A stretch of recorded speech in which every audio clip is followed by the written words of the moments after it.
Bienvenidos a esta zona de debate, episodio número 5. El día de hoy vamos a hablar de forecasting, de data y de inteligencia artificial. Y tenemos hoy un panel de lujo con varios cracks del sector inmobiliario en México, de los más importantes. Y les quisiera pedir, por favor, que se presentaran cada uno, por favor. ¿Qué tal? Soy Franco Forte, uno de los fundadores de Mudafy. Mudafy es una empresa de tecnología que potencia a los asesores y a las inmobiliarias para vender más. Muchas gracias por la invitación. Mi nombre es Luis Ángel Sánchez. Yo funjo como director de operaciones en Corporativo Creditaria y somos una empresa de intermediación financiera para créditos hipotecarios, PYME, inversiones, seguros y créditos personales y de automóvil. Hola, soy Justino Moreno, director de Acumen Intelligence en México. Somos una empresa de consultoría y evaluación inmobiliaria con una especialidad en la Data Quality. Hola, soy Luis Orestano, cofundador y CEO de Spakio. En Spakio nos dedicamos al almacenamiento de artículos físicos gestionados todos desde tu celular.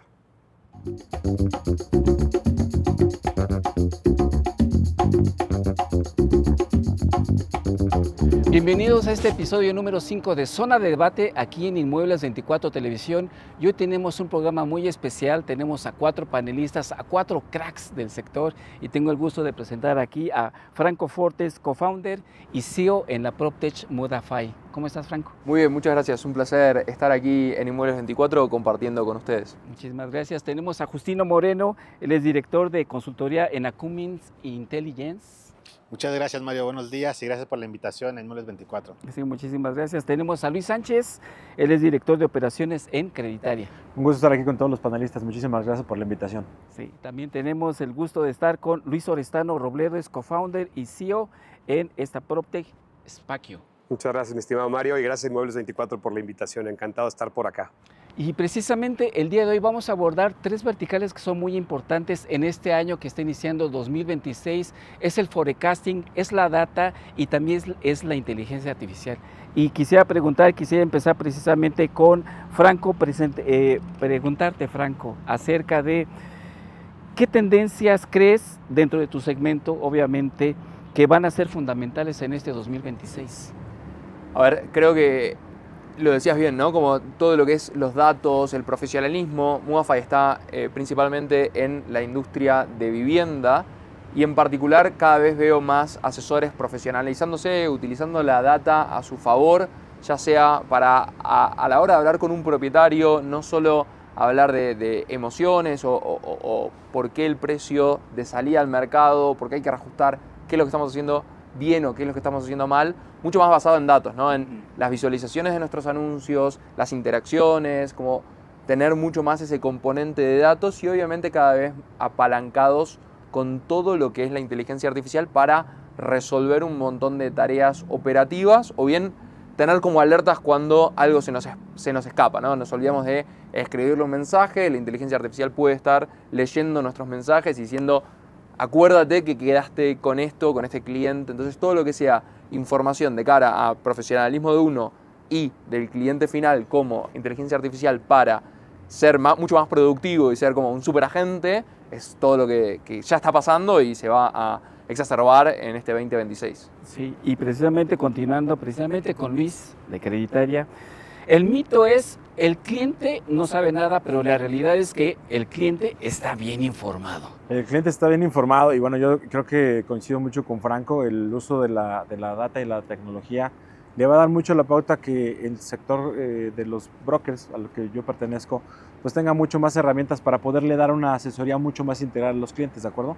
Hay algo muy importante que ha sucedido en los últimos 12 meses, que fue básicamente 2025, que muchos sectores de la economía de pronto despuntaban para el tema de compra de vivienda y entonces este análisis de data se vuelve importante para saber qué le ofreces al cliente. Y esto evidentemente ya trasladándolo al tema de proceso también ayuda muchísimo, como lo decía Franco, porque no solamente es informarlos, porque el cliente ya quiere tiempos de garantía rápido y lo quiere bien hecho. Entonces creo que también el uso de la tecnología apalancado de la IA va a ayudar muchísimo para que este 2026 sea pues prácticamente referente con el uso de la tecnología.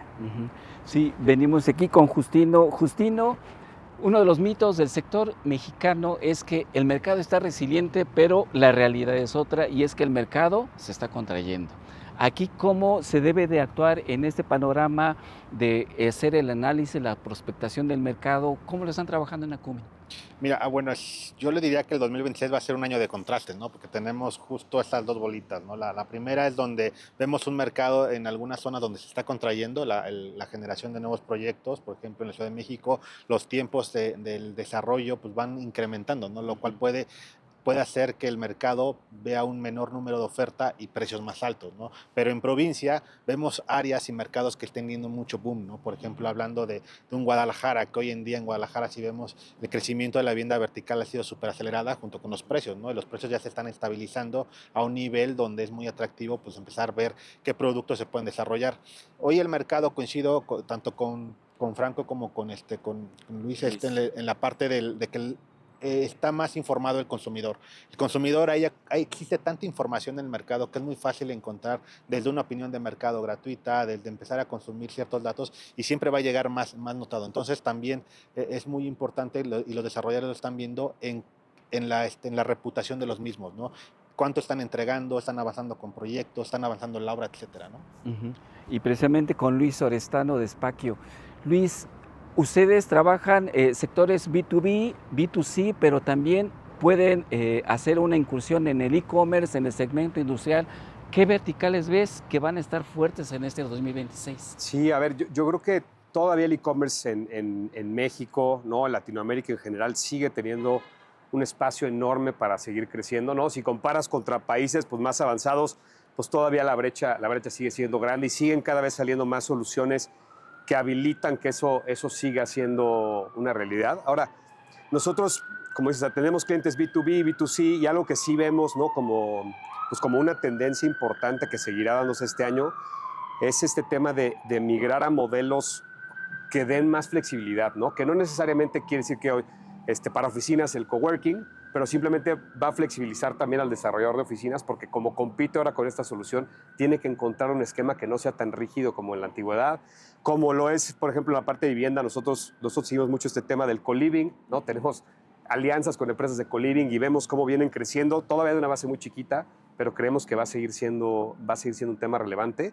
¿no? Y obviamente pues en la parte industrial pues también modelos justamente como el nuestro, el co-storage, que es como, oye, cada vez más los clientes buscan esta flexibilidad, están bien informados, ¿no? Tienen estas herramientas, entonces un poco como lo vemos nosotros por acá. Sí, y precisamente dentro de este segmento, pues llegando a la segunda parte, en esta siguiente etapa, es la data. Y hay una revisión, los CEOs se sientan con su equipo, hacen un análisis del mercado, hacen un análisis de la cliente y, ¿por qué no un análisis también de la competencia, ¿no?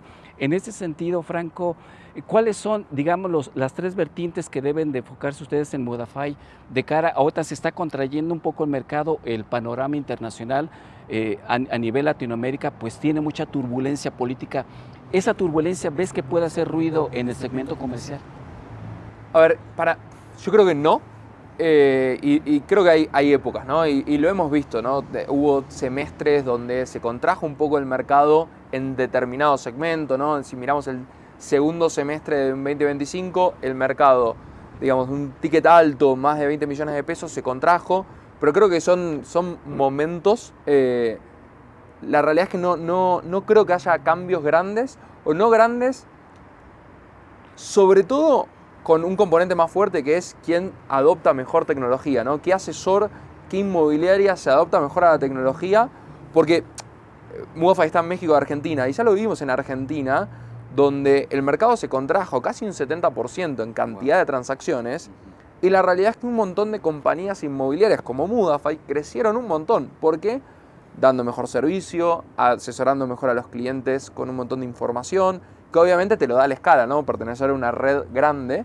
Pero entonces en ese sentido no creo que la turbulencia vaya a afectar en gran medida a la dinámica del mercado. Creo que lo afecta más el qué hace un asesor, qué hace una inmobiliaria para estar en la cresta de la ola y ganar mercado, dar la mejor asesoría. Porque de nuevo, en la plena contracción hubo un montón de compañías que nos fue muy bien.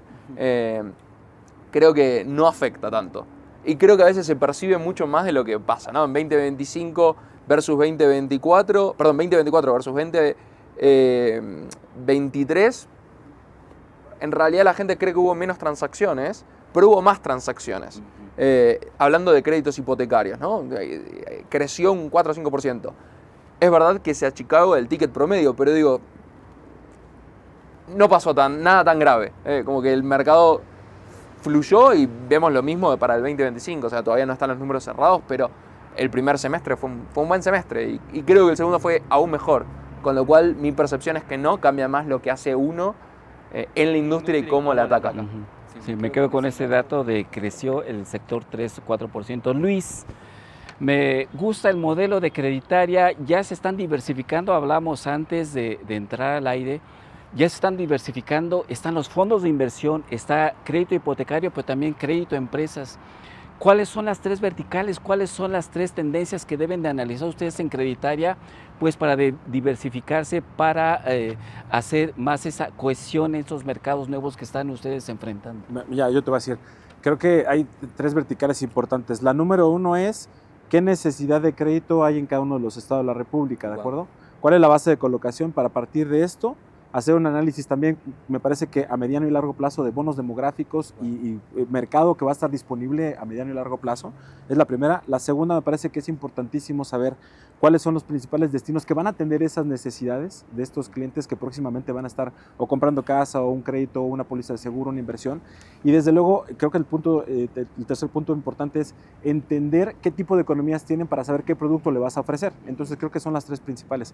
Y me voy a tomar la libertad de un poco complementar lo que decía Franco hace un instante, porque yo creo que la incertidumbre, el cliente per se ya con toda la coyuntura que tenemos política a nivel mundial, tiene cierta incertidumbre para comprar, pero se mitiga muchísimo cuando hay buena información por parte de una empresa para decirle al cliente, mira, estos son los beneficios para que puedas comprar una vivienda, para que puedas adjudicar un crédito, para que puedas tener tú una herramienta que te ayude a edificar. Entonces creo que esta parte es importante porque si bien hay incertidumbre, sí la mitiga mucho la información que damos al sector. Entonces creo que serán como las 3 verticales y puntualmente la información es la que te hace la diferencia con el cliente para que tome buenas decisiones. Sí, me quedo con eso de estas 3 verticales, analizar el mercado y pues ofrecerle esta diversificación de productos. Justino, preguntarte, en cuanto a temas de data, ahorita cuáles son, digamos, las tendencias, qué modelos de data se deben analizar más, qué es lo que no están haciendo los clientes que tú crees que deberían de estar haciendo los brokers inmobiliarios, las desarrolladoras, los tomadores de decisión. Mira, desde nuestra cancha en Acumen Intelligence pues hacemos toda la vida del dato, ¿no? Desde la limpieza y toda esa limpieza de datos pues siempre se va generando a diferentes plataformas, ¿no? Retomando los temas que vimos al principio, hoy el cliente, por ejemplo, en Radar, que lanzamos desde el 2020 con esa visión de democratizar la información, hoy en día ya el 40% de los usuarios es gente que busca saber en cuánto puede vender su casa. Entonces, ya cuando visita a un broker, pues ya sabe más o menos cuánto es lo que vale la casa, ¿no? Entonces ahí ya podemos tener nosotros de nuestra cancha en qué tiempo ya tiene pensado hacer esa transacción. Ahora, nosotros lo cruzamos también con la colocación de los créditos y las absorciones de la vivienda. ¿Qué es lo que pasa con los desarrolladores? Muchas veces en ciertos tamaños de proyectos, pues normalmente no es viable o a lo mejor el costo se incrementa en hacer un análisis, ¿no? Entonces lo que siguen haciendo es buscan información abierta, o sea, información gratuita, y pueden tomar ciertas medidas en la colocación de los precios, decir, oye, acá puedo vender hasta cuánto podría estirar mi producto y hacer un diseño de arquitectónico diferente a lo que está captando el mercado. Si lo podemos ver en colonias muy específicas en la Ciudad de México, está predominando un metraje de 60 metros cuadrados, cuando el mercado o la vivienda ideal es de 90 metros cuadrados. Y ahí cambia las áreas de oportunidad, porque el mercado secundario, que ha tomado mucha fuerza en la Ciudad de México en cuanto a la colocación, si lo comparamos con a nivel nacional, que un 60% es nuevo y en la Ciudad de México casi un 55% es usado de lo que se desplaza, la vivienda es más grande. Entonces empiezan a sacrificar el ratio de edad. Pero aquí viene la otra moneda. En algunas zonas del país donde vemos que la vivienda de interés social tal vez tenga un costo medio de los 12,000 a los 15,000 pesos por metro cuadrado, la vivienda usada, vemos que hay desarrollos que están lanzando vivienda nueva en interés social con precios de 12,000, 13,000 pesos, o sea, un poco más económico, y están viendo la plusvalía, el equipamiento, la infraestructura. Entonces yo creo que ese análisis de todo lo que lleva el contexto de la ubicación siempre genera un mayor beneficio para el usuario final, ¿no? Los tiempos de construcción, muchas veces también hemos notado algunos mercados que ven ese boom de desarrollos de tanta que está vendiendo el vecino, lo típico, ¿no? Pues ¿qué voy a hacer? Lo que está haciendo el vecino porque está vendiendo muy rápido. Y eso, por ejemplo, vemos en lo que pasa mucho hoy en Tulum y lo que se está hablando, ¿no? De repente esta construcción acelerada de vivienda, materiales malos, etcétera, pues ¿qué está llevando? A encarecimientos de mantenimientos, el mercado se ha ido frenando, las tarifas de Airbnb no siguen creciendo de la misma forma. Entonces, ahí el mercado lo que va a hacer es que la necesidad de comprar con desarrolladores buenos van a poner su vista en otros mercados. Lo que tenemos en las costas de Oaxaca, un Puerto Escondido, Cicatela, los vamos hacia Mazatlán, San Carlos, etcétera, ¿no? El mercado sigue buscando la necesidad de invertir y eso es bastante bueno en el país, ¿no? Sí. Y en ese sentido, precisamente, Luis, ¿cuáles van a ser los datos críticos? Veíamos, se contrajo la venta de espacios en Tulum, en tu sector, en tu segmento. ¿Cuáles van a ser los datos críticos que vas a ver que se van a estar modelando? ¿Cuáles son esos puntos finos que hay que estar atentos en este año 2026? Ok, no, buenísimo. A ver, yo creo que un poco volviendo a lo que preguntabas de la contracción, o sea, una contracción económica, evidentemente lo que acaba detonando es que el cliente esté mucho más sensible a temas de precio. Y eso de la mano del tema de la inteligencia artificial. Es, oye, tienes que integrar esto para poder bajar tus precios, ¿no? Entonces, ¿qué digamos, como que datos principales, ¿no? Por ejemplo, del lado de nosotros, cuando pensamos en abrir nuevas bodegas, uno de los temas es pues, que el precio ¿no? Al final tiene que dar los rendimientos para poder aventar el proyecto, ¿no? Con el precio promedio que esperas. Y uno clave es como que un tema de velocidad de absorción, ¿no? Que creo que en cualquier segmento inmobiliario como que es uno de los temas más importantes, ¿no? Especialmente en una etapa de incertidumbre. Yo no diría todavía contracción, diría como incertidumbre, ¿no? Donde como que la gente está, o sea, los inversionistas, o sea, los empresarios están inquietos de decir si me aviento o no me aviento, porque no sé qué puede pasar, ¿no? No he colapsado, pero pues no sabemos qué hay que hacer. Entonces, para mí este tema de absorción, por ejemplo, te digo, desde el punto de vista de nosotros, cuando pensamos en, oye, voy a abrir una nueva bodega, ¿cuál es la capacidad de absorción de la ciudad, de la zona? Y esto aplica para, oye, voy a hacer un desarrollo de vivienda. Bueno, ¿cuál es la capacidad de absorción de esa ciudad, de esa zona? Porque, pues evidentemente eso es lo que te marca si el proyecto va o no va a ser exitoso, ¿no? Para mí ese es como el dato más importante. Sí. Y otra de las verticales precisamente de este programa es el análisis de la inteligencia artificial. Ha habido un boom impresionante de la inteligencia, sobre todo a raíz del periodo post-pandemia. Y hay mucho miedo dentro de los sectores del sector de los brokers inmobiliarios, hay miedo, hay temor, van a desplazar al broker, pero por otro lado también está el tema de la actualización en temas se me ocurre lavado de dinero, temas de actualización de las leyes, y es bien importante. Ya se habla en inteligencia artificial de varias herramientas, está Notebook LM, está Nano Banana, están dando que hablar. Hay mucha gente que se dice especialista, pero no es especialista. En ese sentido, preguntarte, Franco, ¿qué casos de inteligencia artificial estás viendo que se están replicando hoy más? Se habla mucho de los bots, pero ya hay agentes personalizados que son ya muy finos. ¿Y cómo se debe de entrenar esta inteligencia artificial? Espectacular. Creo que por suerte estamos en una de las industrias donde un conductor, digamos, puede ser reemplazado. Tesla tiene sus autos, que tú dejas tu auto y puedes seguir trabajando como si fuera un taxi. Y nada, tienes como una rentabilidad con tu coche sin un conductor y con muchos menos riesgos, ¿no?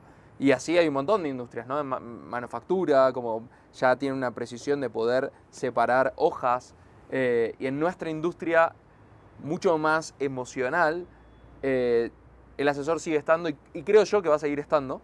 Alguien que te abra la puerta, que te diga todo va a estar bien, hago de estas transacciones todos los días, entendiendo bien tus emociones. Creo que eso es algo muy bueno. Entonces, sí, la inteligencia artificial lo que hace es potenciar al asesor, ¿no? El asesor con inteligencia artificial es mucho más productivo. ¿Dónde lo vemos? Lo puedes ver desde algo muy simple, pero que usamos un montón dentro de Mudafy, que es, a veces vas a tomarle unas fotos a un departamento y está desordenado. Y el cliente no hizo la cama, no llegó, están todas las cosas de los juguetes de los niños. Y algo tan simple como ordenar una recámara, la inteligencia artificial, pones la foto, ordenar, ya está. O ambientar una recámara con el mueble preciso que el cliente quiere. O sea, dentro del sistema le puedes poner, quiero el mueble tal del catálogo, pum, y te lo amuebla exactamente con lo que el cliente quiere y puede como imaginarlo mucho mejor y es cuestión de fracción de segundos, entra al sistema y lo hace. Pero creo que mucho más interesante de esas aplicaciones es en el core del asesor inmobiliario, ¿no? El asesor inmobiliario es un asesor, digo, es un trabajo donde va mucho por la voluntad, recordar, ir, hacer, ir, venir, etcétera, y es muy dinámico, ¿no?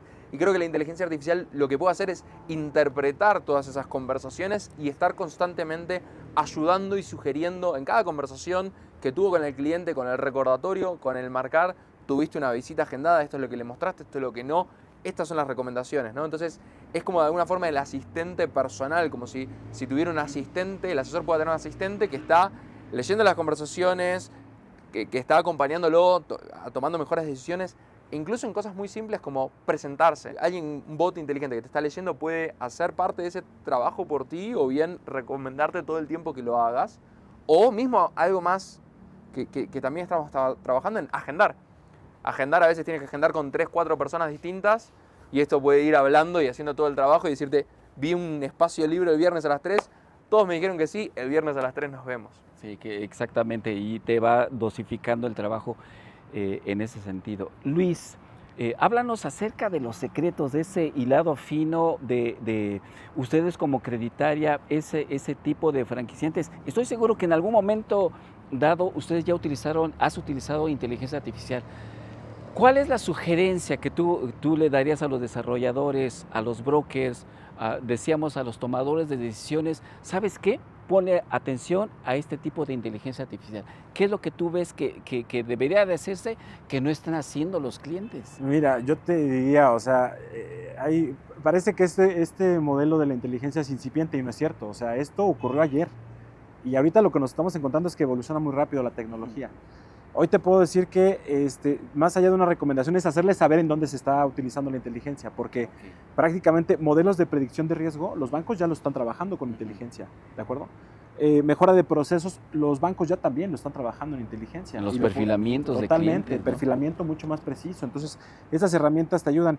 Yo creo que más bien el consejo sería, no seamos resilientes a la tecnología porque puede parecer como la inteligencia artificial en algún momento nos va a sustituir y nada más lejano que esto.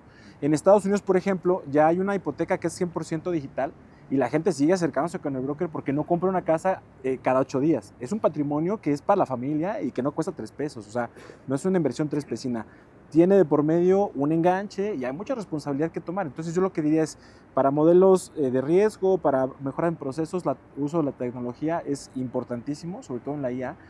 Pero ya para el proceso per se, el cliente se siente mucho más cómodo. Entonces, la recomendación más bien sería, no seamos resilientes. Cuando haya una nueva plataforma, un nuevo proceso, un nuevo perfilamiento, un nuevo modelo, hay que adoptarlo lo más rápido que se pueda, porque este va a ser el aliado para que pueda cerrar mucho más rápido una operación con un cliente. Y Justino, obviamente tú vives al día con los datos, con los reportes que se están generando a las diversas ONAVIs, esos organismos nacionales de vivienda. ¿Qué es lo que se debe de analizar? ¿Cuál es lo fino que se debe analizar? Digamos, la carnita que tienes que poner en la mesa para utilizar la inteligencia artificial. Obviamente trabajas con un equipo muy grande de personas. ¿Cuál es el consejo para los brokers? ¿Cuál es el consejo para los desarrolladores? ¿Cómo debe de estarse manejando esta información?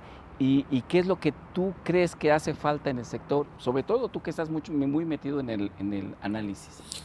Yo creo que en la parte de la inteligencia artificial lo primero es la fuente, o sea, de dónde está tomando la fuente, ¿no? Porque va a haber inteligencia artificial que son gratis, pero si ya vamos viendo, pues no están actualizadas desde hace 2, 3 años, ¿no? Entonces puede ser que al final el modelo de inteligencia artificial está entrenado para contestarte algo, pero contestarte, ¿no? Hoy en día, como bien dice, ya existen diferentes modelos y hay diferentes procesos que te ayudan muchísimo a agilizarlos. Por ejemplo, en la parte de evaluación, te diría que lo vemos para detectar fotos editadas con inteligencia artificial, ¿no? Porque nos puede hacer que en un avalúo nos llegue una fotografía donde pues, se vea que está el estado de conservación muy bueno, pero la realidad es que no. Entonces eso le va a dar un problema muchísimo a Creditalia porque va a dar un crédito y después se va a voltear al banco y quién fue. Entonces existen esos tipos de modelos, pero está del otro lado.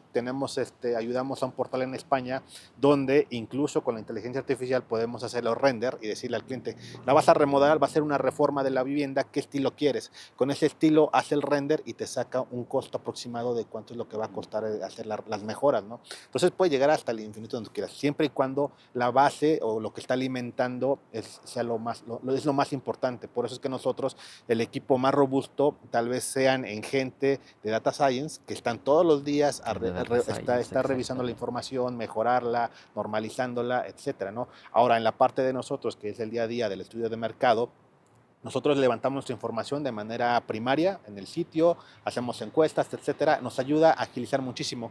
Nosotros hace un par de años lanzamos nuestro modelo de inteligencia artificial, donde nuestra base de datos de LinkedIn lo pusimos al alcance de todos de una manera free. Podían hacer preguntas. En ese entonces, cuando lo desarrollamos, pues era el modelo más eficiente. Estaba en la versión como 10, porque siguen avanzando, ¿no? Y incluso hemos tomado la decisión de decir, bueno, a ver, veamos el cambio generacional, los directores van a querer información más rápida, ¿no? Pero nos estamos dando cuenta que el papel sigue siendo un tema importante, ¿no? El tener y sentir los números. Quieren ver el documento. Exactamente, siguen siendo un referente. Entonces, yo creo que vamos a convivir con la inteligencia artificial, vamos a ir buscando cada vez casos de éxito, vamos a ver casos de éxito donde vamos a estar implementándola y utilizando los datos normales, ¿no? Entonces, yo creo que también el que nos sustituya, esto todavía está muy alejado y no creo que pase. A lo mejor sí va a haber puestos diferentes, a lo mejor un capturista que solamente está copiando donde evita muchos errores, pues con la inteligencia artificial sí puede hacer un proceso donde tengamos más rápido la captura de información. Sí. Luis, hablábamos antes de entrar al aire, la importancia de acercarse a los colaboradores. Aquí en ese sentido, ¿cómo hacen ustedes este coacheo con su gente y decirles, ¿sabes qué? Piérdale el miedo, porque a fin de cuentas es perderle el miedo a la inteligencia artificial. ¿Cómo están acercando, cómo están haciendo este acompañamiento en tu firma de la inteligencia artificial a tu equipo de trabajo? Sí, súper buena pregunta, porque además nosotros, digamos, una parte es como los colaboradores, o sea, muchos tenemos como gente como en la calle, ¿no? Que va a los domicilios de las personas y más, pero pues tienes todo el back office atrás, y lo que es increíble de la inteligencia artificial es que en cualquier área en la que tú pienses hay un impacto, ¿no? Y a ver, afortunadamente creo que coincido con Franco que este sector es de los que va a potencializarse con la inteligencia artificial, pero no va a desaparecer. O sea, ¿nosotros qué hacemos? A ver, de entrada tienes como que estas típicas herramientas, las más famosas, ¿no? Los ChatGPT, los Claudes, etcétera. Y lo que vemos es que el costo de acceder a esas herramientas realmente es bien bajo para lo que te potencializa cada empleado, ¿no? Inclusive las versiones pagadas, ¿no? O sea, como que tiene una barrera de entrada bien bajita. Y lo que hemos hecho nosotros es, pues sí empujar al equipo a decir, oye, nosotros pensamos AI first, o sea, decir, oye, antes de pensar en una persona adicional, en un recurso adicional, en subcontratar, puedo ver qué herramientas existen de AI para atender esto, ¿no? Hay hasta una página que se llama There's an AI for That, que te recomienda para lo que tú estés pensando hacer, ¿no? O necesites, siempre hay alguna herramienta por ahí. ¿Qué hemos hecho nosotros? Por ejemplo, el lado de tecnología, pues o sea, hemos con el equipo, en lugar de decir, oye, vamos a ser más desarrolladores, vamos a introducir AI en nuestros procesos de desarrollo de código y sistemas. Y entonces, pues ya hoy un equipo que antes hacía, lo platicaba con Franco antes, o sea, el equipo es mucho más chico y hace muchísimo más de lo que hacía antes, ¿no? En la parte de atención al cliente, pues lo mismo. Nosotros antes teníamos un equipo mucho más grande y hoy tienes al AI que le contesta al 30-40% de los... De hecho, hoy 30-40% de nuestros contactos hoy los resuelve el AI antes de tener que tocar con un humano, ¿no? Y entonces nosotros digamos que a cada área pues le vamos dando lo que necesita usar de AI y pedimos que sea como parte ya como que hasta casi un KPI, ¿no? Decir, oye, si lo estás usando, no lo estás usando, lo estás implementando o no.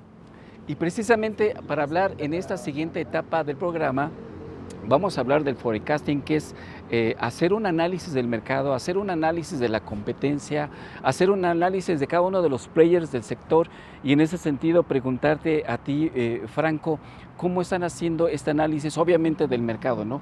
Obviamente cuando alguien está en un proceso de hacer una startup, ves el mercado, analizas qué le duele al sector, qué puedo atender yo de una manera eficiente, de una manera práctica, que me reditúe a mí, pero que también el cliente me pueda recomendar a otras personas, ¿no? ¿Cómo están haciendo este forecasting en Mudafy, por ejemplo?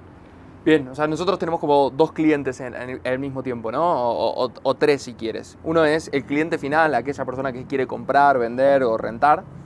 El asesor o la inmobiliaria que quiere justamente satisfacer a ese cliente. Y hoy en día es pasar mucho tiempo con los asesores, entendiendo qué es lo que hacen, cómo lo hacen, dónde pasan más tiempo y entendiendo dónde podemos ayudarlos mucho más. También de un lado, sabiendo lo que sucede hoy, ¿no? En tecnología, cómo podemos traer cosas que tal vez no están pensadas y a veces, como en la frase típica de no era un caballo más rápido, sino un auto. Y entonces a veces es entender que esto lo podemos resolver de una forma distinta, ¿no? Es tal vez leyendo sus conversaciones una IA y entendiendo cómo trabajar mejor con el cliente, o bien documentando información, sabiendo cómo es la vida de un asesor. Un asesor se sube al auto, tiene una visita, llega tarde el cliente, se retrasa la visita para la siguiente y tiene que salir corriendo y no tiene tiempo como para bajar esa información, ¿no? Entonces es darle un acceso mucho más fácil a bajar cómo fue la visita y de ahí que surjan accionables, recordatorios, como ser ese asistente, pero es pasando mucho tiempo con los asesores, ¿no? Haciendo capacitaciones y en esas capacitaciones viendo cómo evolucionan y cómo también lo percibe el cliente final. Pero eso es más arte de estar tiempo con cada una de las partes. Sí, en este caso, Luis, retomando un poco lo que mencionábamos con Franco, ¿qué señales anticipadas ves en el mercado que tú ves ahorita que se está dando en este inicio de año 2026? Hablábamos antes de entrar al aire. ¿Cómo se ve el mercado? ¿Cómo ustedes en Creditaria están viendo estos perfilamientos? ¿Cuáles son, digamos, estas señales anticipadas del mercado que ustedes ven en Creditaria? Bueno, es que hay varios y que son bastante interesantes, que van a mover la aguja eventualmente este 2026 en la colocación de créditos. Pero nosotros hacemos un análisis en plataformas internas de cómo va el mercado en general, desde luego en local, y esto lo vamos implementando en charlas con nuestras oficinas para que tengan una buena implementación de estrategia. Pero ¿qué es lo que viene? Lo que podemos ver es que las economías, ahorita con el tema de la inflación, y creo que todos aquí lo sabemos, se ha dado el efecto de que ha habido menos hipotecas que anteriormente, y no solamente es la inflación, sino también el incremento de precio a la vivienda y algunos otros factores, ¿de acuerdo? Entonces, ¿qué es lo que hacemos y qué es lo que vemos? Analizamos mercado y lo que vemos para este 2026 es que va a haber mucho tipo de economías que no propiamente sean bancarizadas, que habrá que atacar para que puedan ellos eventualmente formar patrimonio y que tengamos que trabajar muy de lleno con las oficinas, como lo decía Franco hace unos instantes, en capacitarlos y decirles la tendencia del mercado va para allá, ¿de acuerdo? Vemos también muchísimo que viene economía de extranjeros, no solamente gente que viene de otros países a México, sino gente en México, o más bien gente mexicana que trabaja en otros países, que manda remesas y que eventualmente van a necesitar una vivienda, ¿no? Un ejemplo muy rápido, el 14% del interno bruto de Chiapas pues viene de las remesas y te das cuenta de que ahí la estrategia tiene que ser economía americana. Entonces hacemos este análisis y lo que vemos es que viene mucho a analizar qué tipo de economía son, mixta, economía formal, no formal, qué tipo de economía extranjera, nacional, y desde luego también hacer un análisis de cuáles son las tendencias de consumo de productos financieros para implementarlo con las oficinas, que por ahí va mucho el tema de adquisición en modelos de cofinanciamiento, modelos de autofinanciamiento también que son créditos tradicionales con financieras, y bueno, pues básicamente lo que nosotros hacemos para asegurar que este 26 tengamos esta correcta colocación, pero básicamente economías, básicamente economía extranjera y tendencias de consumo en los clientes. Me quedo con esa frase de atender nuevas economías. Justino, hablábamos acerca del panorama internacional. Ustedes me decías la experiencia que se tiene en España, en Alemania, acerca de esos modelos de negocio que se tienen muy focalizados, pero que quisieras tropicalizar en México, acerca de las valuaciones, por ejemplo, inmobiliarios. Háblanos un poquito acerca de eso, que se me hizo muy interesante. Mira, por ejemplo, de nuestro lado, algo que estamos trayendo a México es el consumo de más datos, ¿no? Pero ya datos especializados, sobre todo en la parte de climático y sustentable, ¿no? Algo que a lo mejor no hemos tocado, el tema de la sustentabilidad, sí, es lo creo verde, que nosotros exacto. estamos ahí empezando a generar algo de información, justo porque pues, los créditos pues, van a empezar a hablar de créditos verdes, o sea, cómo vas a tener los fondos se van a empezar a tener, a fijarse más, sobre todo en que sean sean un tema sustentables, que tengan temas de ESG, etcétera.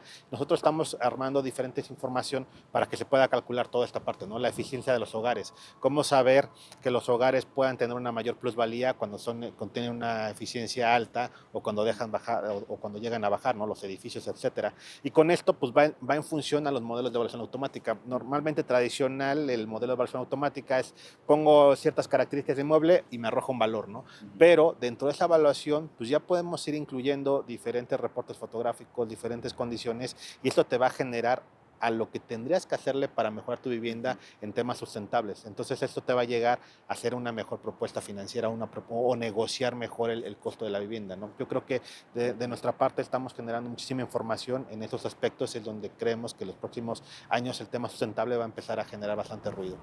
Sí, en el caso de ustedes en Espacio, ¿qué error se va a pagar caro en este 2026? Cosas que no se van a hacer porque obviamente también tienen que pensar en la administración del personal, en el flujo de efectivo y, por ejemplo, ustedes que han tenido la confianza de inversionistas internacionales, ¿qué es lo que se debe de cuidar en este 2026? Sí, o sea, creo que lo que no debe hacer ningún desarrollador inmobiliario, ¿no? Es como especular, ¿no? No es un año para especular, o sea, es un año para ejecutar con base en datos, ¿no? Creo que cuando el mercado está como que caliente, nosotros lo vimos mucho en el sector industrial, ¿no? Que nosotros, digamos, somos usuarios de estas bodegas grandes, ¿no? Nosotros rentamos y hemos visto los precios incrementar de manera brutal. Se detonó bien fuerte en la pandemia, ¿no? O sea, nosotros de 2 años para acá, la renta que pagamos creció 50, 60% en una misma bodega, sin que haya realmente como que hubiera un detonante, ¿no? Específico más que la propia demanda que existe allá afuera, ¿no? Pero creo que veías mucho proyecto más especulativo, o sea, decías, oye, hay un boom tan grande que no importa, me puedo aventar y lo que yo acabe aventando al mercado, específicamente en el sector industrial, va a funcionar, ¿no? Y a ver, y seguramente hay símiles en la parte de vivienda, donde oye, pues hay un déficit, lo que haga yo va a funcionar. Y creo que en épocas de incertidumbre, ¿no? Y de freno económico, creo que aventarte así sin análisis y tener claridad de realmente qué es lo que se va a mover y qué es lo que va a funcionar, creo que ese sería un grave error ahorita, ¿no? Como que el dinero, si bien ya va a estar más barato porque las tasas vienen bajando, pues todavía no es que esté regalado, ¿no? Y entonces creo que hay que ser muy cuidadoso con cualquier tipo de proyecto que se ejecute. Sí, y precisamente para pasar a la siguiente etapa, algo que se menciona mucho en el sector inmobiliario, pero que también hay verdades incómodas dentro del sector inmobiliario. Sí, y quisiera empezar con Franco, precisamente esas verdades incómodas. Todo el mundo dice, sí, crecimos, nos hemos estabilizado, pero también hay una frase de Friedrich Nietzsche que dice, en la escuela de la guerra de la vida, lo que no me mata me va a hacer más fuerte. Ustedes han enfrentado un ajuste a nivel internacional. ¿Cuáles son las enseñanzas de esas verdades incómodas, pero que ustedes están aquí de frente y diciendo, seguimos de pie? ¿Cuál es la experiencia en el sector? Sin duda es una industria difícil en el sentido digamos, es compleja, ¿no? Y por algo está tan atomizada, ¿no? Sí, por algo hay tantos asesores. Afortunadamente en los últimos años hemos crecido, de hecho es el momento más grande, pero como bien dices, el triple de cuando hicimos algún ajuste ya somos, pero sin duda es una industria compleja y en esa complejidad creo que hay un montón de aprendizajes, aciertos y desaciertos. Y en el camino hemos aprendido cosas que son muy buenas, que uno busca innovar y dice vamos a hacerlas distintas. Y a veces dice, no, por algo es así, hace infinitos años, infinitas décadas, tiene una razón esto. Pero bueno, creo que ahí es clave de cuando uno, emprendedor, pero también el asesor, la inmobiliaria, que son emprendedores, tener mucha resiliencia, ¿no? Y ir constantemente buscando como, no importa, esto me sale bien, esto me sale mal, pero tener un sistema que constantemente esté buscando como ayudarte a llegar a tus objetivos, a tus metas, pero sin duda es una industria compleja, hay cosas de la innovación que funcionan bien, cosas que no, y es lo bueno, ¿no? Digo, como para uno es divertido porque tiene mucha complejidad, pero sí, obvio, en la industria pasaron un montón de competidores, hablabas antes de competidores que no existen, y creo que han hecho un gran esfuerzo, simplemente que es una industria compleja. Pero bueno, estamos hace más de una década en total en la historia inmobiliaria, así que divertido es, nunca te puedes aburrir. Y precisamente en ese sentido, Luis, estas verdades incómodas del sector inmobiliario. Se habla de que Infonavit ahorita en esta nueva etapa, 600,000 créditos y millonadas de créditos, pero platicábamos antes de entrar al programa, las áreas de oportunidad que no se mencionan mucho de los créditos hipotecarios de los bancos, los institucionales, muchas veces son más accesibles que los de Infonavit. Ahí, ¿cómo van a enfocarse para atraer a esos clientes, empujarlos, acompañarlos para decirles, ¿sabes qué? Sí hay crédito hipotecario, mira, te acompañamos con esta información, te estamos arropando. ¿Cómo vamos a abordar al cliente? ¿Cómo van a abordar al cliente? Muy buena pregunta. Mira, yo te diría, ahí prácticamente lo que estamos haciendo nosotros es que permanentemente estamos profesionalizando al sector, a nuestros brokers en particular, para que justamente esta línea que hay entre que el cliente tome una decisión con Infonavit, con un banco, si compra o no compra, la diluyan prácticamente con una información muy concreta con el cliente, ¿de acuerdo?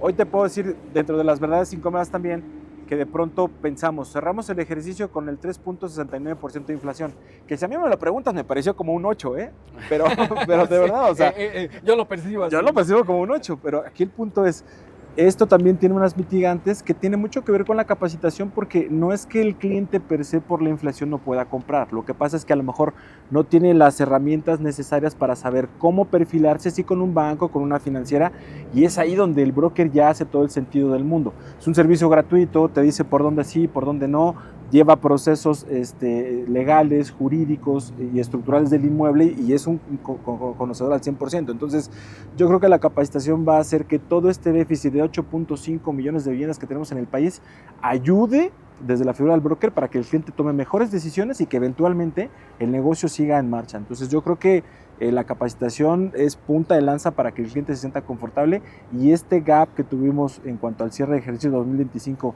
de menos hipotecas sea como un área de oportunidad, pero se capitalice de buena forma para el 26. Sí, y dentro de esta sección, verdades incómodas, Foviste se contrajo 20%, y 20% pues es muchísimo. ¿Cómo ustedes ven en TINSA, en Acumin, Justino, estas áreas de oportunidad, la evaluación inmobiliaria? ¿Hay un crecimiento?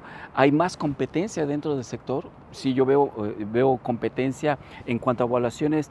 Ahí, por ejemplo, ¿cuál va a ser lo fino para ofrecerle a un cliente? Mira, yo te ofrezco esta evaluación, pero también te estoy ofreciendo este plus. Una verdad incómoda, yo creo que son los tiempos de respuesta, ¿no? Wow. La realidad es que hoy ¿Cuánto tiempo se tardan ahí, por ejemplo? Nosotros tenemos un tiempo de respuesta de 3 días, pero en la práctica tenemos tiempo de respuesta de 2.8 días. Incluso hay bancos que nos piden un tiempo de respuesta menor. Se puede lograr, pero ¿qué es lo que pasa? Otra vez, hay un proceso donde la información no es tan ágil, o lo siguen mandando por correo y no adjuntan un documento, y ahí de quién es la culpa, del que recibe la información, del que la manda, o del perito, ¿no? Que no la revisa. Entonces ahí se puede alargar el tiempo de espera y entonces te castigan. Yo creo que hoy en día podemos utilizar la herramienta para poder ser más ágiles. En cuanto a la competencia, pues ya lo vimos, hace el año pasado se castigaron 40 unidades de evaluación por hacer malas prácticas, ¿no? Entonces realmente tener siempre la información confiable, la reputación que hemos venido hablando y que lo hemos estado viendo en el mercado, no solamente para desarrolladores, sino también para brokers, o sea, ya la gente empieza a ver quién es quién, ¿no? O sea, quién tiene la información, quién hace bien las cosas. Yo creo que eso es lo que más nos hace daño muchas veces en el sector inmobiliario, ¿no? Podemos encontrar de repente cartas compromiso de compra, que de repente las van incrementando. Entonces ya cuando se dan vuelta y analizan el mercado o analizan el predio, pues no les alcanzaba para desarrollar esos productos, ¿no? De repente van y venden un terreno con una densidad solamente para 6 viviendas y supusieron que iban a desarrollar 50 unidades. Entonces eso lo único que hace es que vuelve a afectar, no se desarrollan tantos desarrollos, empezamos a incrementar precios, etcétera, ¿no? O cambiarles nombre, que a lo mejor estratégicamente y comercialmente es bueno, por ejemplo, ahorita la Condesa Sur, ¿no? Que es Escandón. La Escandón tiene su propia historia, tiene un mercado bastante rico en cuanto a plusvalía y una cultura barrial bastante interesante que no necesita un impulso, ¿no? Sí. Verdades incómodas del sector. Un tema que se dio a conocer mucho por medio de redes sociales y ahí le aventaban, fuentes oficiales le aventaban fuego a la hoguera, el tema de la gentrificación. La gente ya no le alcanza y miren, y el capitalismo malo y no sé qué tanto, pero también el tema de las rentas que va muy de la mano con Espacio, las rentas. A la gente ya no le está alcanzando para rentar. ¿Ustedes cómo están viendo este espacio? ¿Cómo están viendo esta área de oportunidad? ¿Hay más movilidad en las rentas, Luis? ¿Cómo están viendo? Porque también es otro segmento que ustedes están atendiendo. Sí, o sea, nosotros, y por eso de las cosas que decía yo al inicio, nosotros vemos como que esta tendencia a modelos compartidos y flexibles como que algo que va a seguir, porque pues al fin, a ver, la gentrificación es un efecto pues que es difícil de frenar, ¿no? O sea, y con política es muy difícil de frenar. De hecho, a veces acabas causando algo... Más distorsión. Más distorsión, ¿no? Como que yo como lo ves hay que decir, oye, tienes que pensar que la gentrificación se va a dar, cómo saco el mayor provecho de eso y cómo pienso en que los que se están teniendo que salir, pues salgan algo bueno, digno, o generar modelos y soluciones que funcionen, ¿no? Por eso, a ver, nosotros un poco la apuesta de lo que estamos haciendo y lo que estamos construyendo es justo pensando en atender esa falta de espacios, ¿no? No me acuerdo ahorita quién lo comentaba, decía, oye, que la vivienda promedio es de 60 cuando debería ser de 90, creo que eras tú, Justino, ¿no? Decías, Sí, claro. Y pues al final ese es algo que mover ese elefante gigante para que todo fuera de 90, pues es bien, bien complejo, ¿no? Entonces nosotros vemos que deberían de evolucionar cada vez más estos modelos más flexibles y yo creo que algo que yo diría aquí, ¿no? Aprovechando el foro, es decir, oye, los agentes inmobiliarios hoy se han mantenido más comercializando el sector tradicional y podrían evolucionar también a comercializar estas otras soluciones, ¿no? De hecho, nosotros hemos empezado a hacer alianzas con muchos brokers, decir, oye, pues yo vendo espacio, lo rento, no lo vendo, lo rento, ¿no? Y tú me puedes ayudar porque tú tienes al cliente que tiene el problema y a lo mejor dentro del mundo tradicional pues no encuentra la solución porque no la alcanza. Algo que el broker no conoce, Exactamente. no conoce ese producto, por ejemplo. Exactamente, ¿no? Entonces, creo que yo de ese tipo de cosas, oye, la verdad incómoda es muy difícil querer cambiar esto porque ni siquiera la política pública lo puede hacer y entonces más bien tenemos que pensar del otro lado y creo que los brokers son una palanca increíble para poder resolverle al cliente que hoy, por cómo está el mercado, no lo va a poder resolverlo de otra manera, ¿no? Y abriéndose a otro tipo de modelos. Sí, y precisamente para ir cerrando ya este espacio, esta zona de debate, este episodio número 5, les quiero pedir, por favor, que pensemos, que me digan, por favor, una verdad incómoda del sector, una verdad incómoda de los desarrolladores inmobiliarios, de los brokers que tú convives diariamente.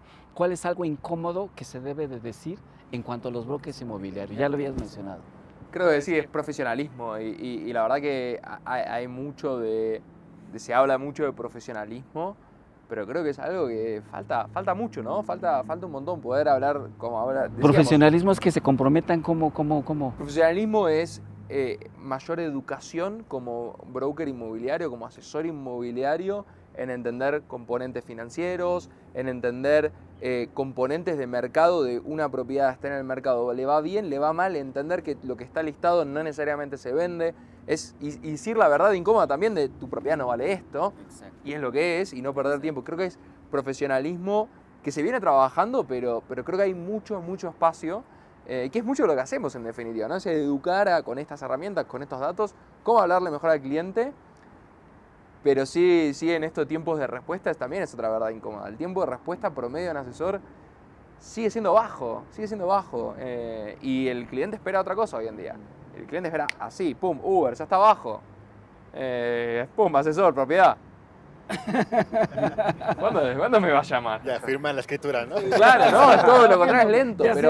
Pero sí. sí creo que hay mucho ahí del profesionalismo que todavía nos queda muchísimo por trabajar.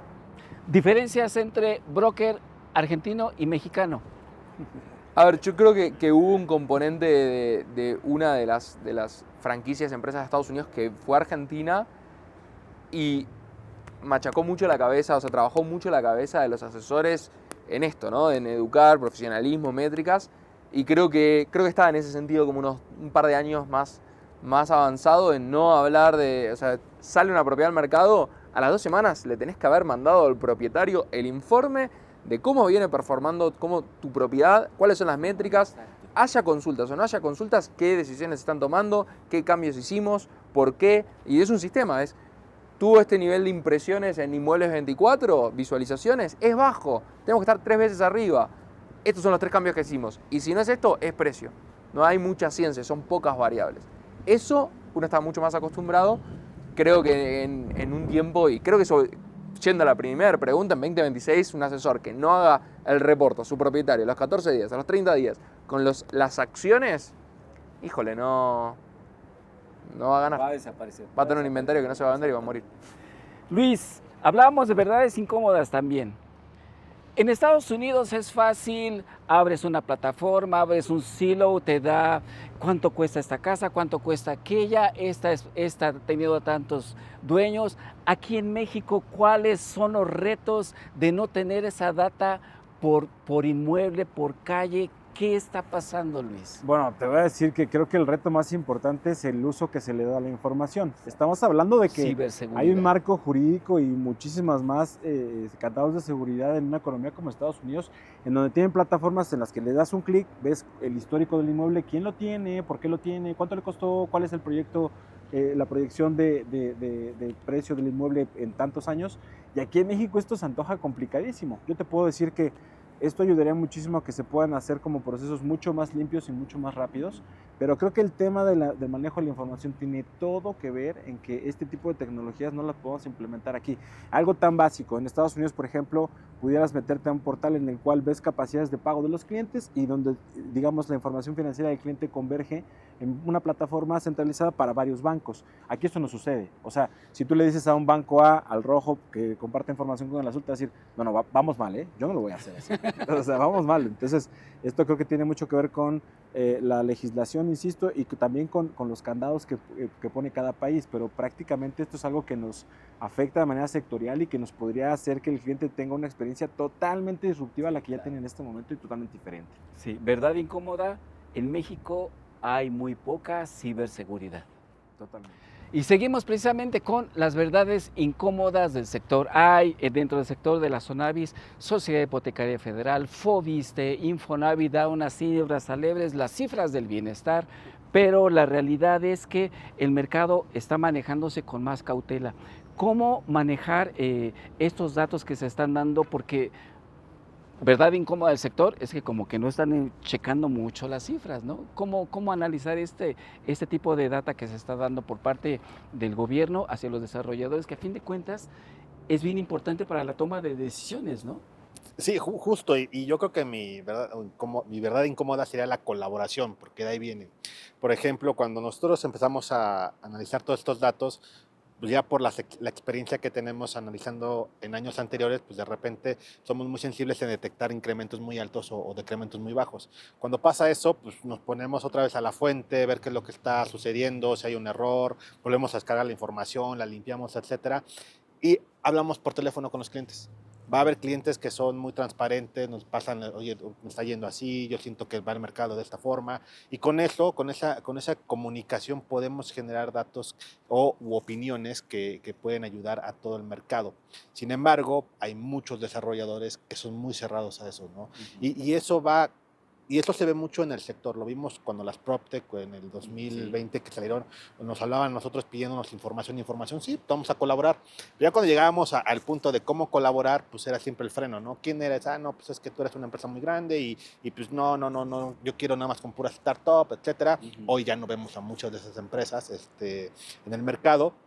Y en la parte de desarrollo y la información, pues también, ¿no? O sea, muchas veces son recelosos de los datos que están publicando o de repente encuentras precios que ya son precios de hace 3 años y de repente no podemos tener ese análisis muy preciso, ¿no? Entonces yo creo que la colaboración es lo más importante que podríamos ir subsanar y entre todos los que estamos aquí, ya tenemos a la parte de broker, operadores, naves industriales, etcétera, que siempre es muy enriquecedor y nos ayuda muchísimo a entender qué está pasando, ¿no? Creo que una llamada entre amigos, puede solucionar en qué está viendo la visión del mercado y podríamos ir tomando medidas en lo que va todo el 2026. Sí, que verdad incómoda del sector es que también ustedes como están haciendo análisis para hacer posibles emprendimientos, posibles desarrollos, no es lo mismo desarrollar un sector industrial en Querétaro que un sector industrial en Mérida, ¿no? Que tiene sus asegúnes y cómo tratar los temas difíciles con los clientes, por ejemplo.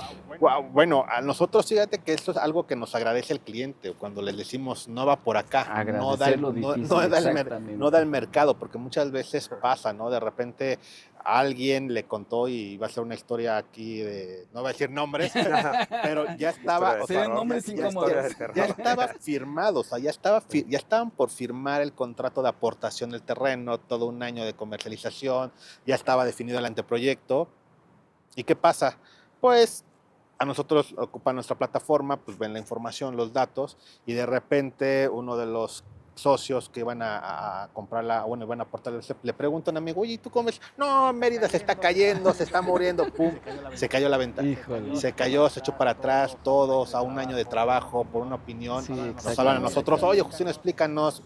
Otra vez dimos toda la estructura del proyecto, cómo venía. Entonces, creo que esa colaboración por no quedarse con la comercialización hace mucho daño, Sí, claro ¿no? que sí. Entonces, yo creo que eso podría pasar, ¿no? A nosotros hay clientes que nos hablan molestos y a lo mejor al momento de la presentación nos dicen, oye, pues es que yo esperaba que me iba a dar un número muy favorable, pero no me lo está dando, ¿qué voy a hacer? Yo tenía mi proyecto acá, etcétera. Nosotros podemos dar, o sea, oye, ¿qué pasa con lo que tú traías uso?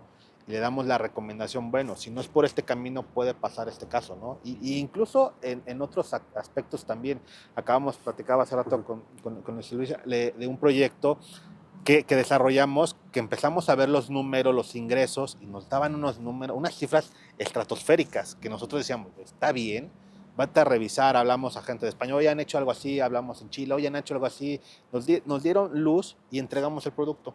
Cuando hablamos con el cliente y un experto que ellos trajeron, porque todavía nos contrataron a nosotros, contrataron a otros expertos para que vieran lo que estábamos haciendo nosotros, pues llegamos y coincidimos todos en la recomendación. Eso, o sea, creo que el equipo y yo, porque pues al final doy la cara de todo el equipo de consultores, Dar la cara, hasta exacto. descansamos, ¿no? Descansamos de que sí hicimos un buen trabajo, una muy buena investigación y dimos unos buenos resultados. Entonces, pero esto no pasaría si no hay colaboración, no hay transparencia de datos, la investigación y otra vez lo que creo que lo he dicho varias veces, la reputación de la información que generamos todos aquí en el sector. Sí, y precisamente ya para ir terminando, Luis, verdades incómodas del sector. Hay un proverbio hebreo, dice, en la multitud de consejeros hay sabiduría. Ustedes han tenido asesoría de grandes firmas, de grandes conglomerados, de VCs, de estas Venture Capital. ¿Cómo escuchar el consejo y cómo aterrizarlo en la administración? Es un muy buen punto. O sea, nosotros como, o sea, donde estás, ¿no? Como emprendedor, y a Franco le debe pasar igual, pues estás entre que estás conectado con el mercado, con el cliente, lo que te dicen, ¿no? Tus colaboradores que están en la calle y demás, y tienes como que esta visión de los fondos, ¿no? Que te piden además pues, ciertos resultados, ¿no? Sí, Ciertos claro. rendimientos y demás. Nosotros mucho como que, o por lo menos a mí en lo personal, lo que me gusta hacer cuando tengo estas pláticas con pues, estos grandes empresarios, ¿no? O consejeros o inversionistas, pues es como que ellos muchas veces te dan muy buenos principios, ¿no? Y entonces tú escuchas como que un principio y dices, ok, ellos no conocen la realidad aquí abajo, pero me dieron un principio que es bueno y que hay que seguir, ¿no? Principios que muchas veces, pues a lo mejor hasta ya los conoces, pero te los recuerdan, ¿no? Temas de, oye, pues cuando piensas en seguir creciendo, pues tienes que crecer de una manera rentable y que haga sentido como lo hace un negocio tradicional. Ya ves que hubo una época donde los VCs, pues era crece a toda costa y tal, y oye, el principio es, pues al final eso desde el principio de los tiempos de que empezaron los negocios, pues ese principio estaba, ¿no? Si no los negocios no prosperaban, pues no te olvides de ese tipo de principios, ¿no? A ver, es un ejemplo muy sencillo, pero tratamos de escuchar mucho como que como dices, esa sabiduría, ¿no? Que al final la sabiduría se traduce en principios y en como modelos mentales, más que en que nos vayan a decir, oye, ¿cómo resuelvo específicamente una situación particular? Porque pues no tienen todos los detalles, ¿no? Verdad incómoda. Cuando uno de los colaboradores da un mal servicio, ¿cómo debe de reaccionar un CEO? Muy buena pregunta, y sí nos llega a pasar, ¿no? Y a ver, de las primeras cosas, pues siempre es como disculparse, ¿no? Hay que ponerte siempre del lado de ellos. Creo que más allá de tratar de argumentar, porque a veces te puede pasar del otro lado donde crees que a lo mejor el que está mal es el cliente, y aún así siempre sí, oye, pues me disculpo, ¿no? Y un principio que yo siempre les digo a mi equipo es, pues si tú dejas que en una discusión, y esto a nivel personal o con el cliente, ¿no? Empieza a subir de tono a ver quién puede más, pues nunca acaba bien, ¿no? Y en cambio, cuando un cliente se empieza a poner agresivo, ¿no? Porque nos llega a tocar un cliente agresivo, lo que sea, pues lo que haces es que tú dices, oye, pues tú tienes que ser exactamente lo opuesto. O sea, mientras más agresivo, más amable me tengo que poner yo, para que sea más evidente el contraste, ¿no? Porque si yo me mantengo aquí y el otro sigue estando más agresivo, pero yo sigo igual, a lo mejor no es evidente. Mientras más amable puedo yo ser, pues más evidente es que el otro empieza a notar y dice, no, creo que yo ya tengo que ir rebajando sí. a la agresividad, ¿no? Y precisamente así llegamos al final de este episodio número 5 de Zona de Debate, aquí en Inmuebles 24 Televisión. Muchísimas gracias. Sigan las redes sociales en Inmuebles 24 para ver más insights y verdades incómodas. Muchísimas gracias.